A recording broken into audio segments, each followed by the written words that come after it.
ഇതാണ് ചക്ക. ഇതാ ഇപ്രാവശ്യത്തെ ചക്ക നോക്ക്, എന്ത് വലിയ ചക്കയാണോ കേട്ടോ.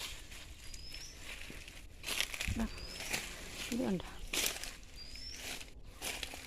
ചക്കപ്പെട്ട്, ഇവിടെയൊക്കെ നിറച്ച് ചക്ക. ഇതാ ഇതുണ്ട് എന്തോ ഒരു ചക്കയാ.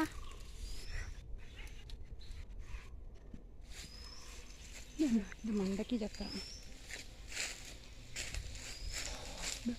മേളിൽ മുഴുവൻ ചക്ക. വീട്ടിലെ പ്ലവേലെ ചക്കയായത്.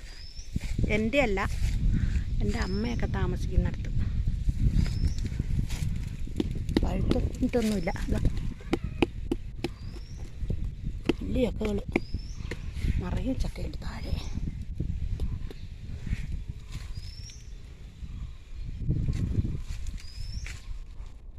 അതിൻ്റെ വലിപ്പം കാണണേ അടുത്ത് വെക്കണം, എന്നാലും അതിൻ്റെ എന്തോ ഒരു വലിപ്പം അതിന്. പിന്നെ അപ്പുറത്ത് വേറെയുണ്ട് ചക്ക, വേറെയും പ്ലാവുകളുണ്ട് ചക്ക.